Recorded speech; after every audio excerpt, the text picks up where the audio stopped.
Walking in Ash. Prologue. Two travelers in a silent world. The wind of ash always carried the same scent. Burnt wood, damp iron, cold earth. It was the scent of a world whose ending refuses to end. Luca huddled in the shadows of the rubble. Half of an old concrete wall stood defiant, black soot painting it into the ghost of a home. No roof, no windows, only the heavy presence of a collapsed past. Muku lay beside him, gently pressing a wet nose against Luca's hand. The warmth of the dog pushed the world's chill away, if only for a second. Because the cold always returns so faithfully that warmth felt like the only truth left. The wind is heavy again today. Luca whispered to no one. Muku let out a small breath. Instead of an answer, his tail swept softly against the sand. Swish, swish. That sound was a reminder that time for the living still existed.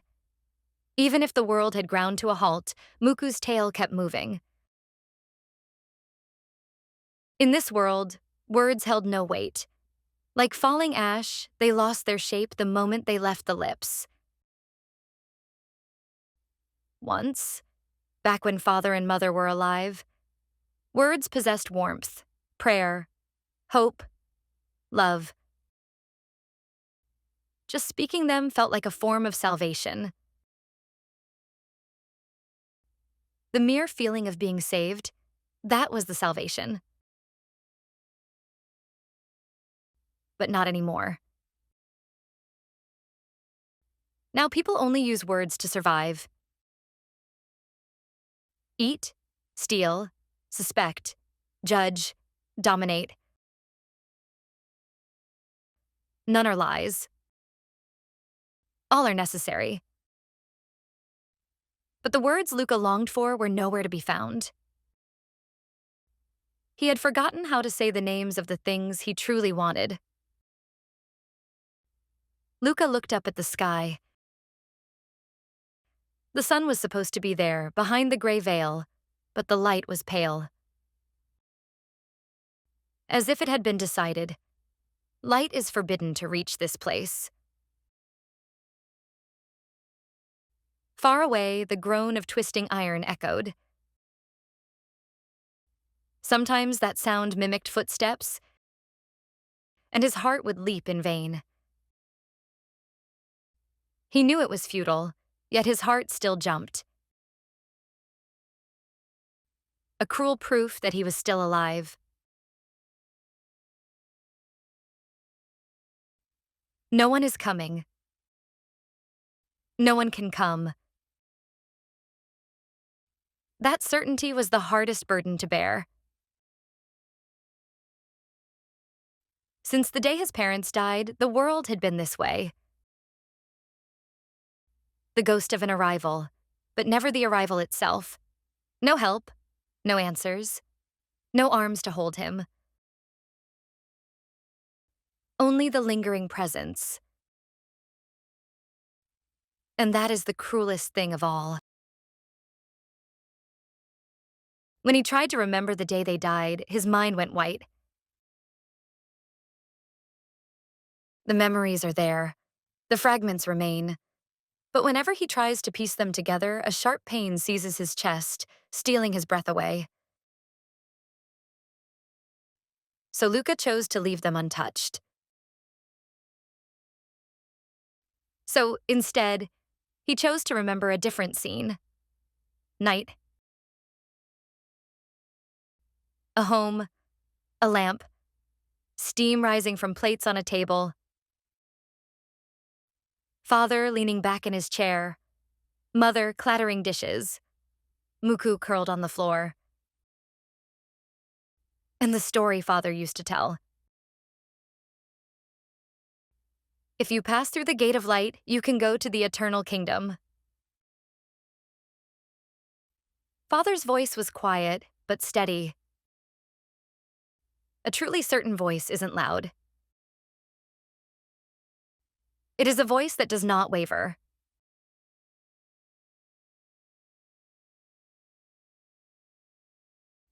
The eternal kingdom? Yes, a land where no one weeps, where pain ends. No war, no fear, and where you are reunited with those you have lost. Father ruffled Luca's hair. To get there, you must find the Gate of Light. People of old believed the gate lies in a town somewhere. Only those who find it while they are still alive can enter the eternal kingdom. Mother laughed and placed a steaming cup by Father's hand. There you go again. You'll scare Luca with stories like that. He won't be scared. It's not a scary story. It's good news. Good news? Luca kept only those words locked deep in his chest. Words stripped of their meaning, leaving only their warmth. Now there is no one to tell him the rest of the story. The world pretends to have forgotten. It survives by pretending to forget.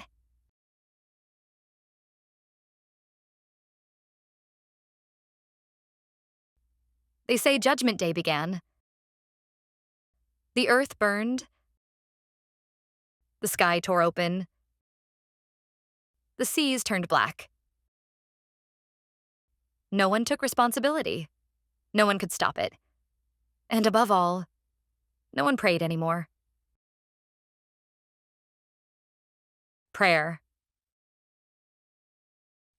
The word is used like a bad joke now. It's useless to pray. There is no God. If he exists, why would he leave the world like this? Luca couldn't argue. Honestly, there were moments Luca thought the same. And yet, deep in his chest, something like an ember remained. The gate. The gate Father spoke of might actually exist somewhere. An entrance to a place where no one cries. An entrance to a place where he could meet his loved ones again. If it exists. If he could reach it. Maybe he could see them again. Father and mother. Muku? Luca called the dog's name. Muku lifted his head and looked straight into Luca's eyes. A dog's eyes remain clear, no matter how muddy the world becomes. Sometimes that purity looked cruel. Sometimes it looked like salvation. I think I want to go look for the gate. Muku wagged his tail. Maybe he agreed. Maybe he was just happy. But that simple motion pushed Luca forward. Some days, a back cannot stand straight unless it is pushed. To travel was dangerous. Towns still existed in this world. Places where people herded together to steal, judge, and worship. Places of food and entertainment. And at the same time, places of domination. Places with domination always wear a face that suggests they have something. To travel meant offering one's life to the unknown. But surviving in the shadows of rubble, waiting for nothing to arrive, was just another form of death. Days of nothingness steal hope away, slowly. Luca packed dry bread into his bag, filled an old canteen with water, wrapped the scarf his mother knit around his neck. He tightened Muku's collar and stroked his fur. Are you scared? Muku pushed back against Luca's hand with his nose, as if to say, I'm fine. Luca almost laughed, but couldn't. In this world, laughter and tears spring from the same well. Once they spill over, neither can be stopped. Just then, something caught his eye, stuck in what looked like a small desk left in the rubble. A burnt scrap of paper. He pulled it out. It was a torn page. The letters were sooted and mostly faded. Still, there was one part he could read. I am the gate. Luca held his breath. The gate? The page ended there. The rest seemed to have crumbled away with the ash. But that single line settled in his chest with a strange weight. Who said these words? What book was this? Why was it left here? He didn't know. That is precisely why he couldn't throw it away. He wanted to entrust his unstable heart to this mere scrap of paper found by chance. Luca tucked the paper into his bag. The feeling of the paper lingering on his palm became a small light in a world without one. A journey to find the gate. And it feels like the gate found me first. He whispered, and Muku tilted his head. That small gesture saved Luca, just a little. Even if the world falls apart, dogs still tilt their heads. That meant the world hasn't ended yet. On the distant horizon, the shadow of a town was visible. Smoke was rising. There are people there. And maybe there is information. Maybe there is something to numb the pain. Luca stood up and brushed the sand from his trousers.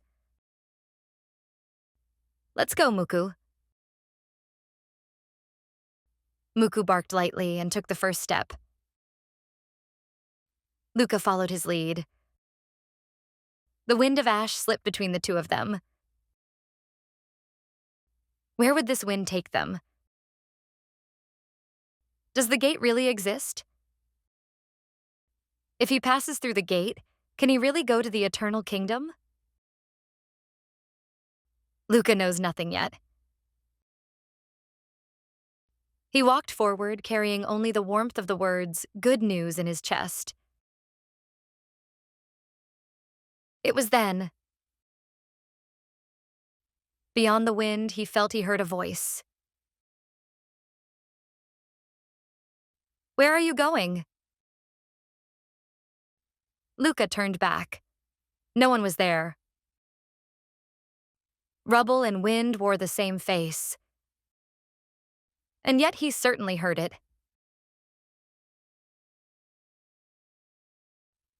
Muku pricked his ears, sniffing the air.